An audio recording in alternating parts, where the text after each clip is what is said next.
लड़की, आंखें मत बंद करना, आंखें मत बंद करना, आंखें मत बंद करना, हाँ? आंखें मत बंद करना।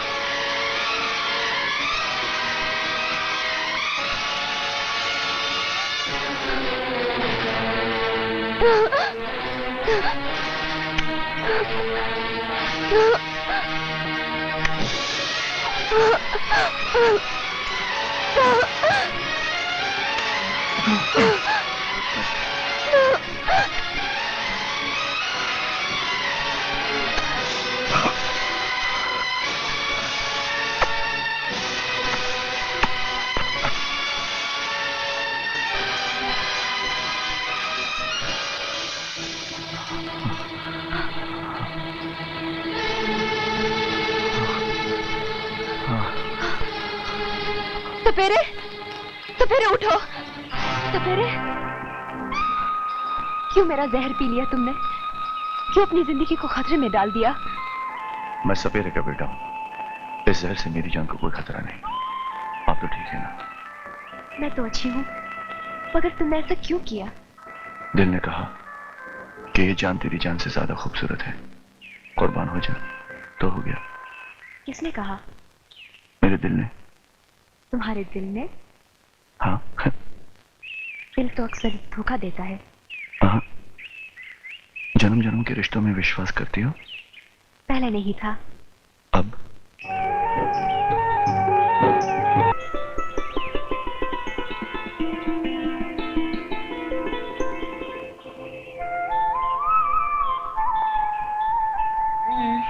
सोने दो ना। मैम साहब, सुबह हो गई है, सूरज सर पर चढ़ चुका है। सूरज सर पर नहीं, सूरज दिल में उतर गया है। मैं मजाक नहीं कर रहा हूं, बहुत देर हो चुकी है। Oh my God.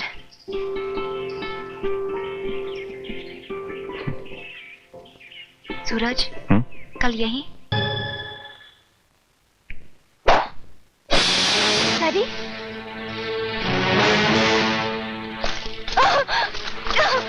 हरामजादे, तेरी इतनी हिम्मत कि जमीन से उठा और हमारे मुंह पर थूक दिया। नहीं डैडी, इसने तो अपनी जान पर खेलकर मेरी जान बचाई है, हम पर एहसान किया है। एहसान? गरीब का अमीर पर, कुत्ते का मालिक पर। बस डैडी बस, मैं आपकी तरह एहसान फरामोश नहीं हूँ। तो उसके एहसान की कीमत चुका देती।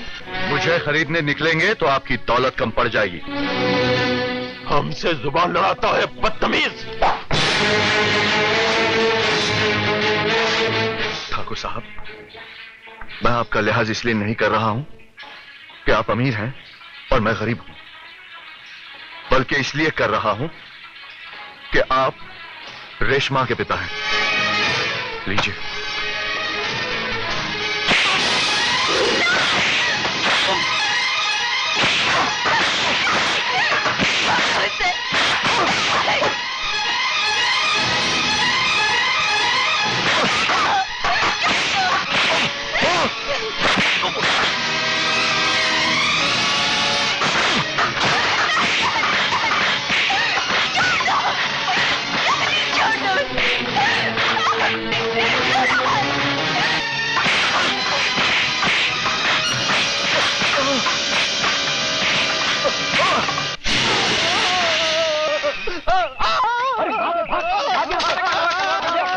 जान बचा, भाग यहाँ से।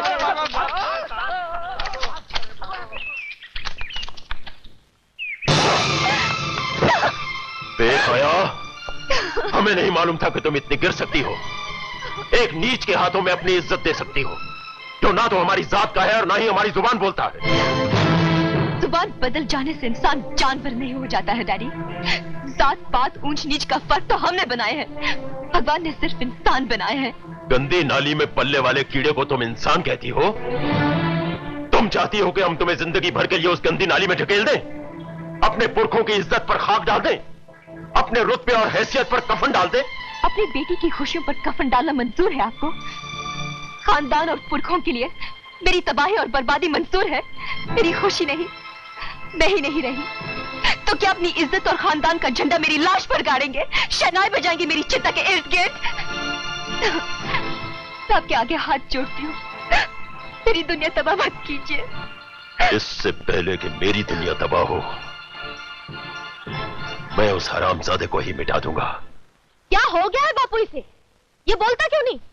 कहीं ऐसी वैसी चोट तो नहीं लगी? नहीं बेटी, बैजी कह रहे थे चिंता की कोई बात नहीं, कोई सदमा पहुंचा इसे। सदमा? अरे इसे कहीं का सदमा पहुंचा है? इसकी कोई होने वाली मर गई है क्या? थोड़ी देर चुप भी कर। लो, हो गई चुप। तू ही पूछ इस भोपू से। बोल बेटा, तू बोलता क्यों नहीं? इस बस्ती में कौन सा ऐसा माइक का लाल पैदा हो गया जिसने तेरे पे हाथ उठाने से पहले अपनी मौत के बारे में नहीं सोचा? एक बार उसका नाम बता दे, उसकी लाश लाके तेरे कदमों में डाल दूंगा। तुझे कुछ पता है कहां गया था ये? कहता था विदेश से कोई फिल्म बनाने आए हैं, बीन बजाने वाले की जरूरत थी उन्हें, इसलिए उनके पास जा रहा है। मैं भी जाना चाहती थी, लेकिन मुझे धाप दे गया। कौन जाने इसके मन में क्या है? बता बेटा, तुझे मारने वाला कौन पैदा हो गया? ये ऐसे नहीं बोलेगा मौसी, दो मारो खींचकर अभी मुर्गे की तरह बांग देने लगेगा। अरे ओ काट के उल्लू, बोलता क्यों नहीं? आखिर क्या मतलब है इस खामोशी का? कौन सी ऐसी बात है जो तू किसी को बताना नहीं चाहता? हाँ? अपनी माँ को भी नहीं? बता बेटे, क्या हुआ है तुझे? बता। कुछ नहीं माँ, मैं बिल्कुल ठीक हूँ। धीरज रखा जी, वो कहीं भागा नहीं जा रहा, बाद में आराम से पूछ लेना। पूछे बगैर तो कचरे भी छोड़ने वाली नहीं।